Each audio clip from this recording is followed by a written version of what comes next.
And so it's that whole thing where eventually I ended up, the sum total of who I am. The college I went to was the most racist institution on the planet. Anyone that was more racist, they didn't let Negroes in. And I was never around white folks. Born in St. Louis, all Negro neighborhood. See, we didn't have black folks sitting in the front, white folks sitting in the back of the person. We had black restaurants, white restaurants, black movies. So I didn't see no white folks, except the police and white folks in the movies. So I didn't know it was ugly white folks when I went to college. I didn't saw ugly white folks. They were on Frankenstein and everything that, but you know, I didn't know there was no dumb white folks when I went to college. And so that's what framed my thinking, my whole piece of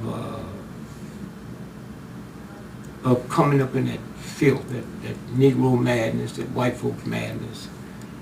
And then I get to college, and the first white man I saw that I could touch, the rest of them was in the movie, with power, was the president of Southern Illinois University.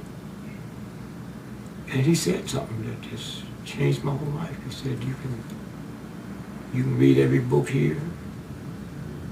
You can graduate to the top. You can be the smartest person ever got here. If you don't understand God and spirituality, then the schools will fail you. I couldn't believe I was hearing that. But I heard it from a white man, and my life changed. And I realized it wasn't about on the track or this or that. And then me and him became very good friends. And so it's little by little by little by little. To answer the question, it was a whole bunch of things, and then I bumped into the civil rights movement. Hugh Hefner brought me in the Playboy Club. Was the first time a Negro. See, before Hefner brought me in, they did not permit a black to stand flat-footed and talk to white folks. You could sing, you could dance. I had a very interesting thing happen. I got a grandson that's kind of special. He hears things. And I thought they were just playing until I'm with him one day in the car. He said, "You come with a train." So they had warned me about it. You know. 30 minutes later, whoop! I ain't passed. Huh? He said, "Is that the train?" "Yeah, you ran that." So he's into trains. So I was trying to figure out 2 days ago to get him something, you know.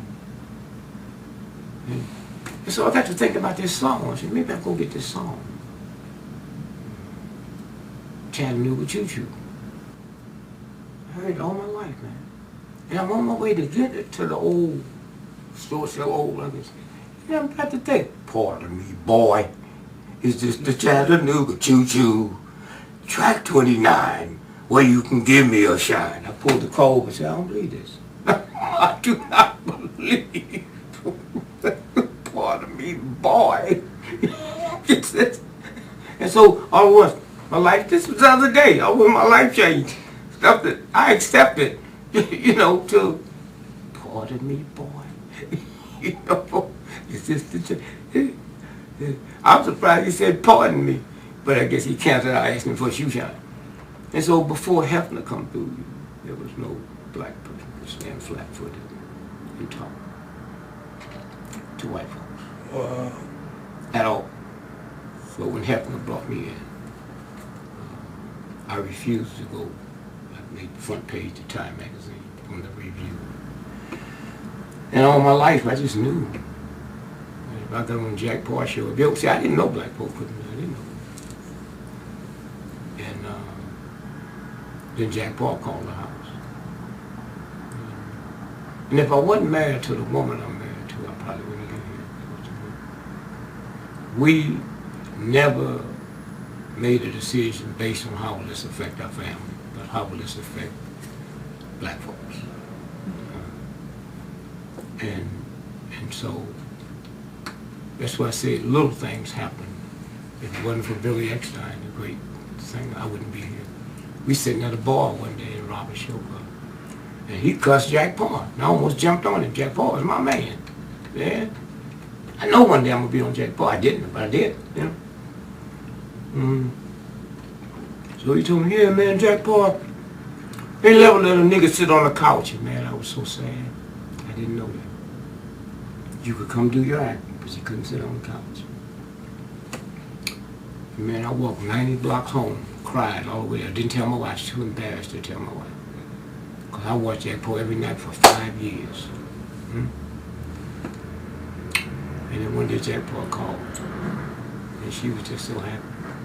Craig, the Parr Show.